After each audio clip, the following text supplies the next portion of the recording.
2019 வெளிவந்த monster horror படமான crawl படத்தை பத்தி தான் இன்னைக்கு நம்ம பார்க்க போறோம். ஹீரோயின் ஒரு ஸ்விம்மரா இருக்காங்க.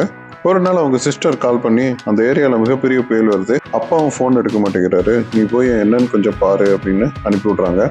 ஹீரோயின் அவங்க அப்பா தங்கி இருக்கிற வீட்டுக்குள்ள போய் பார்த்தா அவங்க அப்பாவோட வளர்ப்பு நாய் மட்டும்தான் அங்க இருக்கு. அவரை ஆளை காணோம். அந்த நாயோட உதவியோட வீட்டோட பேஸ்மெண்ட்ல கால் உடைஞ்சு போய் மயக்க நிலையில இருக்கிற அவங்க அப்பாவை கண்டுபிடிக்கிறாங்க. அவரை இழுத்து வெளியில கொண்டு வரப்ப திடீர்னு ஒரு முதல்ல அட்டாக் பண்ணுது. அதுட்டு இருந்து எஸ்கேப் ஆகி குறுகலா இருக்கிற ஒரு இடத்துல போய் பதுங்கிக்கிறாங்க.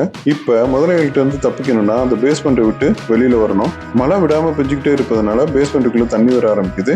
அந்த தண்ணியோட சேர்ந்து நிறைய முதலைகளும் உள்ள வருது. முதலைகிட்ட இருந்து தப்பிச்சு வந்தாங்களா இல்லையா என்பதை படத்துல பாருங்க. படத்துக்குள்ள வர்றதுக்கு 10 நிமிஷம் தான் எடுத்துக்கிறாங்க.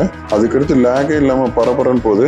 முதல்ல ஒரு சீன்லாம் செமையா எடுத்திருக்காங்க. 10 நிமிஷத்துல ஆரம்பிச்ச அந்த டெம்போவை கடைசி வரைக்கும் மெயின்டைன் பண்ணிருக்காங்க. The hills have eyes, piranha 3D போன்ற படங்களை இயக்கிய அலெக்சாண்ட்ரே ஆஜா தான் இந்த படத்தையும் டைரக்ட் பண்ணியிருக்காரு. இது ஒரு அண்டர் ரேட்டட் மூவி. இன்னும் பார்க்கலன்னா கண்டிப்பா பாருங்க. படம் தமிழ் டப்ல நெட்ஃபிளிக்ஸ்ல கிடைக்குது.